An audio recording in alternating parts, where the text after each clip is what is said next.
Nangaiboko, le village de l'autre.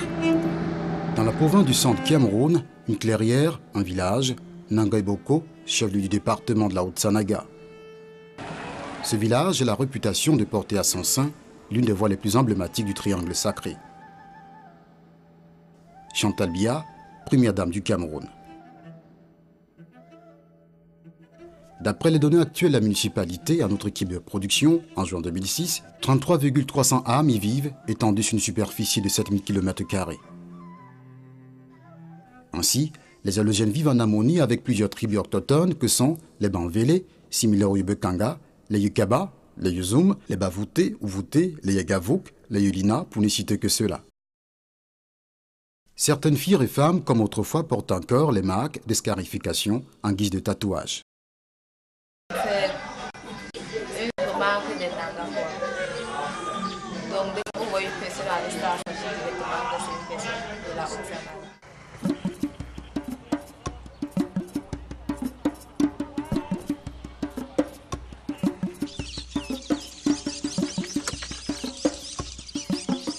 Là-bas, derrière les bois, à l'heure où le crépuscule fait face à la tombée de la nuit, c'est le fleuve Sanaga.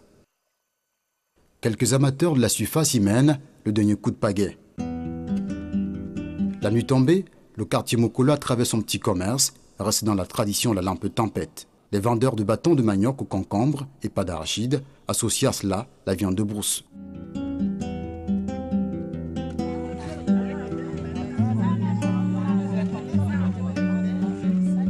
Aux alentours de minuit, le centre-ville devient calme. Un bistrot de la place abrite les noctambules.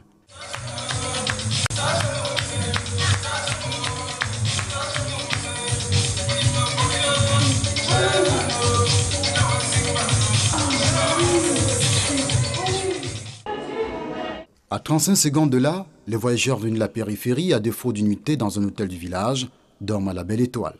Ils attendent impatiemment voyager au petit matin. La route sera longue.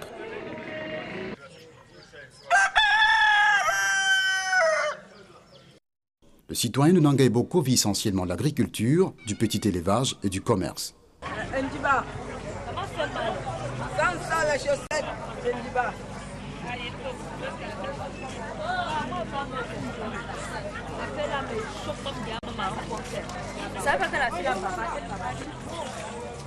Mbala, infirmière retraitée comme toutes les femmes rurales, se rend après le premier chant du coq à son champ de culture vivrière. Bonjour. Bonjour. Ouais, comment vous appelez? Je m'appelle Elisabeth, force publique. Vous êtes ici à Nanga? Oui, je suis infirmière retraitée. Vous allez où là maintenant? Je pars au champ. Vous voyez mon champ là? C'est mon champ ici. Voici mon champ.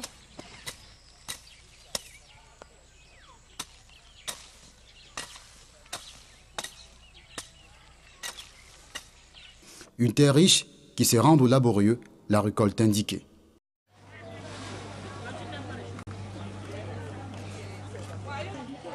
En après-midi, hommes et femmes regagnent l'habitation. C'est sur les sentiers du quartier que les générations se croisent en ce mois de juin 2006. Les jeunes scolaires entrent progressivement en vacances. Les vacanciers les plus démunis ont précocement pris conscience. Ils envoient le pas aux adultes et non scolaires pour la bonne cause.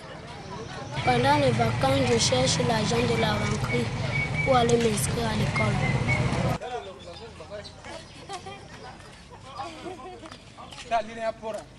Il y a base ma petite Jeanne qui achète au matin pour le vendre le soir. Et ici on appelle ça que l'on pense chez nous. Le samedi, jour du marché, les paysans étalent leurs produits sur la place. Leur étalage démontre toute une diversité de ressources alimentaires.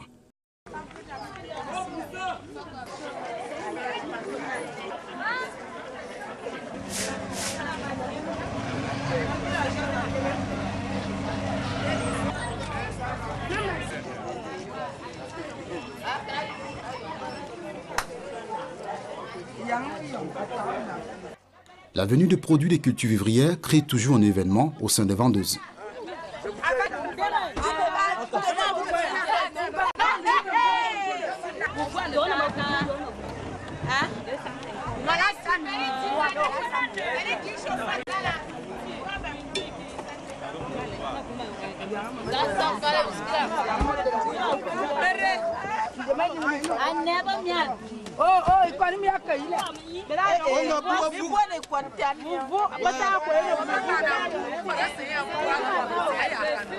Mbando, la doyenne des revendeuses de vivres, comme nous m'appelle au Cameroun, Bayam Selam, arbitre les disputes en voie de générer une bagarre. La vie est un combat.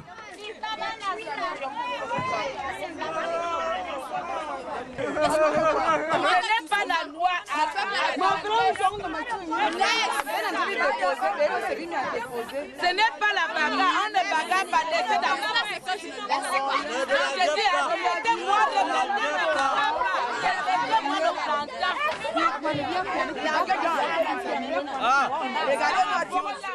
Une fois qu'on apporte la marchandise, chacune se débrouille à avoir quelque chose et nous discutons. Comme c'est moi la responsable du marché, j'essaie d'arranger pour qu'il n'y ait pas de polémique entre les vendeuses. Les plandos viennent de Déa, de Ouassa, de Bibois, un peu partout, Chaque plando arrive à n'importe quel moment. Les femmes de maison, les passagers, tout le monde qui peut acheter. Mais nous avons des problèmes parce qu'on n'arrive pas à évacuer ces vivres normalement. Parce que les routes sont enclavées.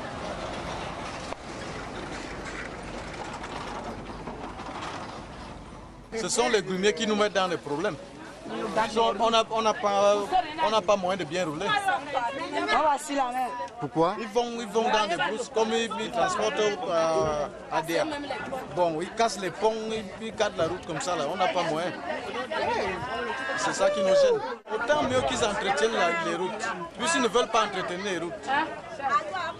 S'ils entretenaient les routes, ça allait être mieux. Au niveau des routes, nous avons également acheté sur fonds propres un engin, une niveleuse.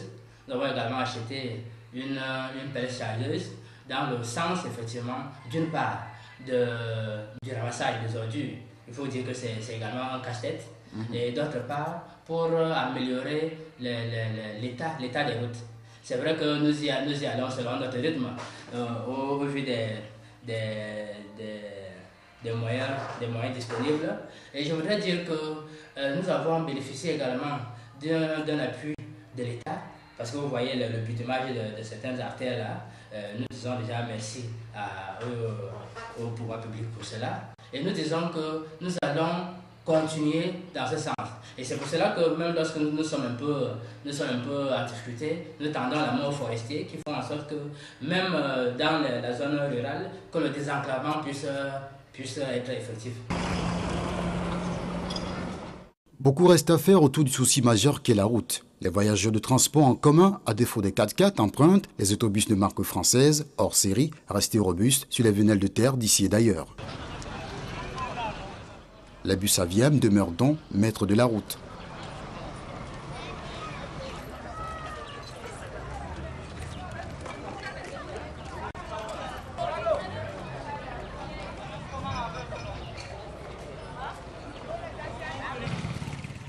Toutefois, les populations de Nanga et Boko ne croisent pas les bras.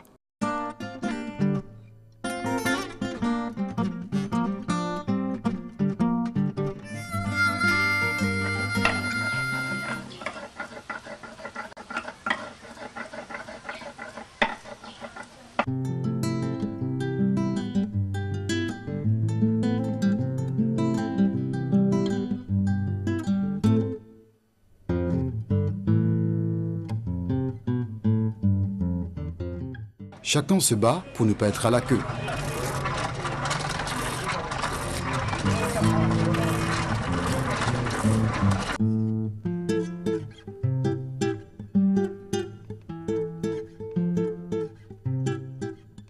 Je suis menuisier, machiniste chez un oncle.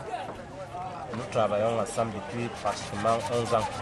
Alors, je me débrouille à faire des petits lits.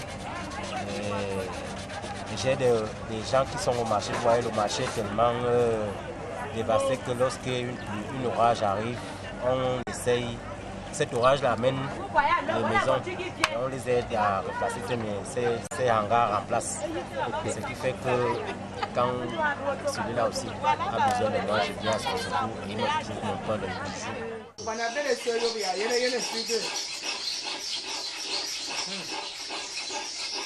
On défriche les champs à nos mamans, à nos tantes, à nos sœurs, à nos femmes, et puis pour cultiver le maïs, les arachides, le macabo, le manioc, un peu de tout quoi. On travaille la terre, on laboure, on sème les boutures, puis on a le manioc. Et puis vous venez vendre au marché. Vous en sortez quand même? Un peu, mais pas tellement. Bonjour madame. Oui, bonjour. Alors vous venez acheter le maïs? Oui. Alors vous faites quoi avec le maïs une Je fois vais briser Alliance Express. Et les gens achètent? Oui, on achète le peu qu'on peut vendre. On va faire comment? On a les diplômes, on n'a pas de travail. Alors vous débrouillez avec ça pour avoir... Oui, pour avoir un peu d'argent, pour chercher de quoi vivre.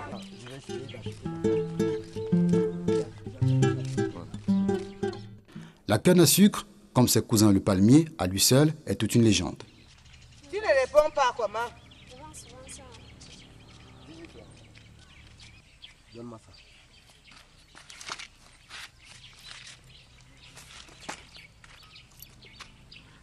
Ok. Ça va. Donc, tu n'as plus besoin de ça? Non.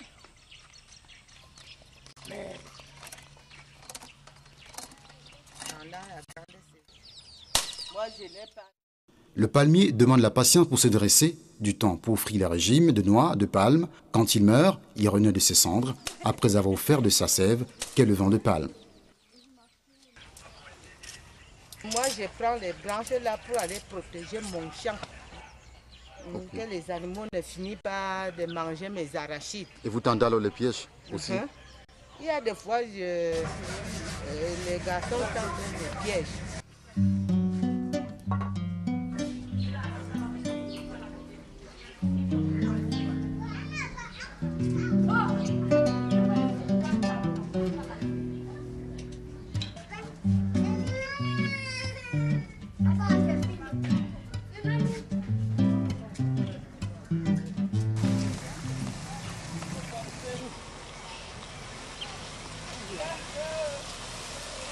On fait le vin de palme avec. Ouais. C'est ça qu'on boit. Les gens boivent beaucoup de vin de palme ici. La bière est déjà très augmentée. Il n'y a pas moyen. On boit le vin de palme. On a presque 300 litres de matango ici par jour. Bon, beaucoup de consommateurs qui viennent de part et d'autre. Bon, il y a des femmes qui en ont 60 litres, d'autres 70. Les hommes en ont même plus de 100 qui vendent par jour. Donc, nous sommes... Notre marché, on appelle là-bas sous-manguier. Ça, c'est une manière de tamiser le vin pour enlever la saleté, extraire le jus seulement et enlever les déchets. L'histoire du sous-manguier a commencé en 2001. Ouais. J'avais un problème là où je vendais le vin à la maison. Comme les élèves étaient à la maison, j'avais les ouais. Donc, tout le moment, je faisais en sorte que les enfants qui étaient à la maison n'avaient pas moyen d'étudier. J'ai donc trouvé un moyen d'évacuer mes clients, aller un peu au niveau du hors de la maison. Donc j'ai donc dit que c'était bien. Donc jusque-là, j'ai évolué avec ça. Tant comme président organisateur de ce secteur. Donc ce qui fait que tout ce temps qu'on passe, on ne refuse pas que quelqu'un ne travaille pas, mais on essaie de faire tout et pour tout. la lutte contre la pauvreté, la lutte contre le vol, la lutte contre le débandade. Ça, c'est la seule chose que j'ai émue dans ce problème que chacun essaie de se débrouiller. Or, quand on avait vu comment le ministre des petites et moyennes entreprises a aidé, on s'est dit que si il pouvait nous soutenir l'homme qui peut faire un truc comme ça, si le matango en général peut aussi être un vin qu'on peut consommer dans des niveaux impurs, même dans les pays étrangers, que ça peut donner au moins une bonne valeur à notre culture bêtise. C'est ça que j'ai commencé à faire ça. Et tout le monde est d'accord de ça. Rien que ça, tout le monde trouve son petit. Voyons, la bouche, même pas un verre, même pas un verre. Pour éviter de faire les mauvaises choses, on vend le matango, on a de l'argent. Vous débrouillez avec? Oui, on se débrouille avec. La bulle du dehors, la borderie, le banditisme. Le sida, vous voyez le dehors mauvais, on vend le matango. Le panier de la ménagère qui se rend au marché de Nangai Boko est rempli à coup sûr. Néanmoins, d'autres plus avertis s'attardent sur la qualité que la quantité. Le sésame, les huîtres et enfin les vivres. Actuellement ne mangent pas comme ils se doivent. Bon, ils mangent ce qu'ils ont sous la main. Et ce qui n'est pas normal. Vous savez, pour bien manger, il faut qu'on ait des moyens.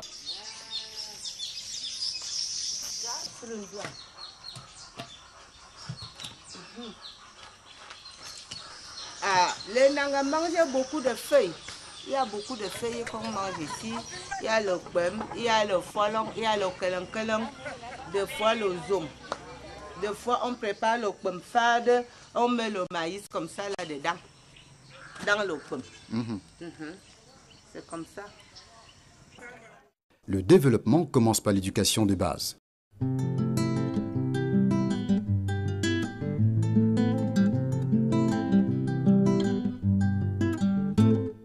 Au sein de la famille, autour d'un repas, dans un sens du respect et des devoirs, la répartition des tâches. L'école prendra le relais pour instruire l'enfant d'aujourd'hui, l'adulte de demain, côté social. Je voudrais d'abord dire que la construction de l'école des champions à Nangai Boko a été saluée par toute la population, a été bien accueillie par la population. Parce que voyez-vous, il est question que la jeunesse puisse être bien encadrée, de manière à ce qu'elle puisse représenter effectivement l'avenir. C'est pour cela que nous avons vraiment été très contents de cette œuvre que la première dame a bien voulu nous offrir.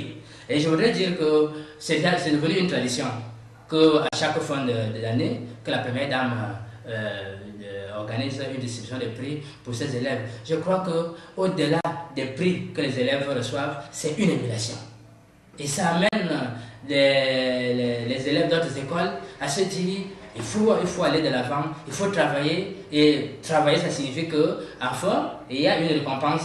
Donc nous voulons dire que c'est une action vraiment salutaire. La distribution des prix que vous allez suivre tout à l'heure concerne les élèves les plus méritants. L'école a un effectif pléthorique. Tant qu'il n'y aura pas les 12 salles de classe, nous allons revenir à 40 élèves par classe. Parce qu'on ne peut pas bien fonctionner quand on a 70 élèves par classe. Et c'est les meilleurs qui seront surtout retenus. Je voudrais demander aux enfants plus de responsabilité. Parce que depuis que le bâton a disparu de nos écoles, les enfants se découragent. Les enfants ne veulent plus apprendre leurs leçons. Il faudrait que nos élèves comprennent que on ne doit pas étudier par la force du bâton. On ne doit pas venir à l'école parce que le maître va me battre. On ne doit pas apprendre on doit apprendre les leçons parce qu'on crée la... Il faut que l'enfant comprenne que venir à l'école, c'est pour son propre bien. Il ne doit pas seulement attendre que le maître tienne la chicotte pour le presser afin qu'il vienne à l'école. L'ère de la chicotte est déjà dépassée. Donc, je demande aux enfants et aux parents plus de responsabilités. Qu'on ne vienne plus nous dire, directeur, il faut me fouetter ces enfants-là pour dire c'est déjà fini. Nous respectons les droits des enfants.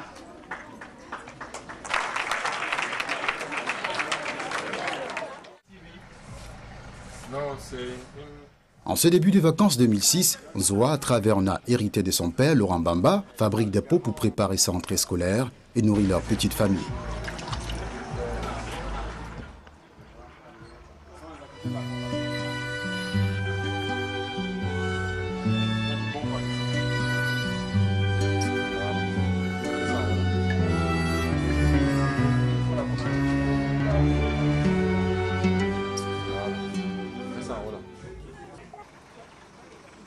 Le développement Nangaiboko, malgré les routes non bitumées, prend un envol à travers les visages de villes que sont les structures monumentales. Nangaiboko a subi une grande transformation. Donc nous nous sommes engagés, dès que nous avons accédé à la mairie, de changer fondamentalement la ville de Nangaiboko, pour que la ville de Nangaiboko ressemble à une ville moderne. Et nous avons donc entrepris de créer des ronds-points dans la ville, d'y dresser des monuments qui, d'une part, rappellent l'histoire de la ville de Nangaiboko. Ici, nous avons, par exemple, la statue dont vous avez parlé en plein centre de la ville. Et nous avons également érigé dans les quartiers d'autres statues. Si vous allez du côté de Mokolo, vous verrez une statue de l'archange qui montre la direction de l'église Saint-Michel de Mokolo. Si vous allez au niveau de Lenguinda, vous verrez un oiseau qui symbolise notre envol. Enclavé au même titre que d'autres zones rurales camerounaises qui attendent tour à tour être désenclavées selon le processus du ministère du Plan et de l'administration du territoire national, c'est dans la paix, le travail, la patrie qu'au Cameroun, comme en Nangaiboko, octotonalogène garde l'espoir. Là où la route passe, le développement suit. Bon, ici, en attendant cette route, on vit du petit commerce. Je suis ici depuis 1945. Quand j'étais jeune, il n'y avait pas les maisons en tôle. C'est rien à l'acte. Maintenant, il y a les maisons en tôle. C'est là que je dis que ça a évolué. L'espoir d'une vie beaucoup mieux que celle d'aujourd'hui. La santé, l'éducation, l'eau potable sont les marques d'un premier pas en matière de développement.